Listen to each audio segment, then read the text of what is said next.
Have you ever wondered why certain moments in life trigger such strong emotions? Why rejection can feel like abandonment? Why criticism can burn like humiliation? Why loneliness feels unbearable? Carl Jung believed that hidden inside each of us is a child, not in flesh and bone, but in psyche. A child we carry everywhere, though most of us have long forgotten about it. We silence it, bury it, or pretend it doesn't exist. Yet it never stops speaking, and here's the haunting truth. That forgotten child often rules your life more than the adult you believe yourself to be. What Jung saw, Jung's psychology wasn't only about dreams, archetypes, and symbols. It was about what we repress.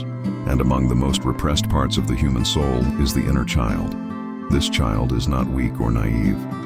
It is the rawest, most vulnerable part of us, holding the joy we once felt, but also the pain we were too young to process. When you were a child, every wound cut deeper. A harsh word from a parent, a teacher's humiliation, a friend's betrayal. These moments etched themselves into you, shaping not just how you felt then, but how you continue to react today. The silent prison, most of us never notice this. We grow up, we become adults, we wear masks of responsibility and strength.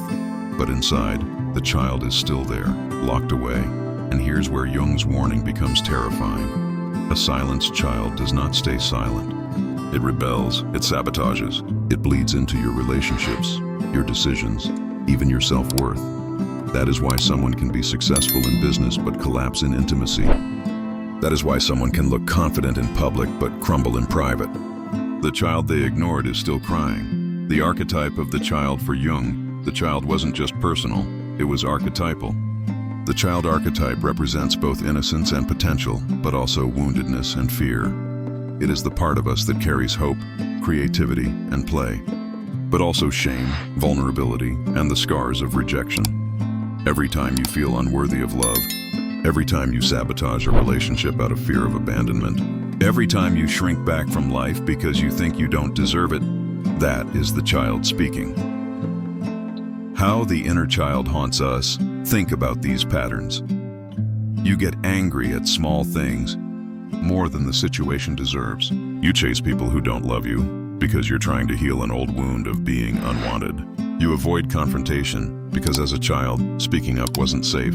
Or worse, you repeat the same toxic relationships again and again because the child inside only knows chaos, not peace. Jung believed this is not coincidence. It is unconscious repetition. The child trapped in the past, dragging you into the same suffering until you finally hear it. The shadow of the child. Here's something darker. What we don't heal in the child becomes part of our shadow.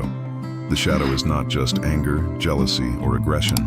It is also the parts of us that were never allowed to exist. The playful child who was told to grow up. The sensitive child who was told to be strong. The creative child who was told to be practical. All those silenced voices sink into the unconscious. And what is unconscious? Rules us. This is why Jung said, until you make the unconscious conscious, it will direct your life and you will call it fate. Dreams and the child. One of the most haunting ways the inner child appears is in dreams. You dream of your childhood home. You dream of being lost at school. You dream of playing or of being abandoned. Jung believed these were not random. They were the psyche's way of saying, look at what you forgot. Look at what you buried. Look at me. Individuation and the child for Jung. Healing was not about ignoring pain. It was about integration. This is the process of individuation, becoming whole, and no one can become whole while their child self is locked in a dark room of the psyche. The path to individuation requires turning back, listening, facing that forgotten voice. It is not easy. The child carries grief, anger, and shame, but it also carries what you lost: wonder, creativity, the ability to love without calculation.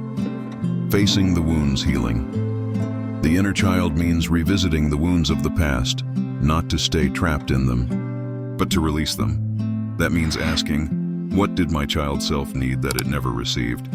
What words did I long to hear but never did? Where do I still act like a scared child, even though I wear the mask of an adult? These are not easy questions, but they are the doorway to freedom. The adult and the child here is the paradox Jung pointed out. You cannot truly be an adult until you face the child. Without healing, you are simply a child pretending to be grown, hiding behind money, status, or control. But with healing, the adult and child unite. Strength and vulnerability join. Logic and imagination merge. And the result is a human being who is whole. The hidden power. Most people fear looking back because they believe it will break them. But Jung believed the opposite.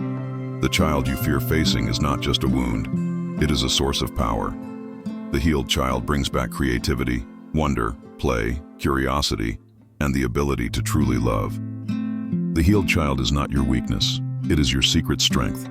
Final reflection. So ask yourself, when was the last time you heard your inner child? When was the last time you gave it space to speak, to cry, to laugh? Most of us avoid it because it feels easier to keep moving forward. But the truth is, you are not moving forward. You are running in circles, chased by the very child you abandoned. Carl Jung's message was not simply about psychology. It was about truth. The truth that until you embrace the child within you, you will never stop feeling broken. The child waits. The question is, will you listen?